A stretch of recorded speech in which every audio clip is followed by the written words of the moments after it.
উফ, কচুরলতি খেতে যতই স্বাদ লাগুক না কেন, এই লতি কাটার ঝামেলার বয়ে অনেকেই কিন্তু লতি রান্না করতে চান না, তাই না?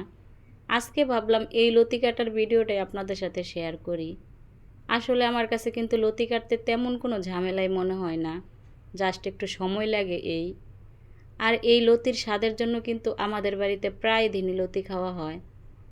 একটু ধৈর্য ধরে উপরের আঁশটা ছাড়িয়ে নিলে ব্যাস পরিষ্কার লতি রেডি। কষ্ট করে একটু কাটলে যখন এত ভালো একটা খাবার খাওয়া যায় তখন এইটুকু সময় দেওয়া তো কোনো ব্যাপারই না।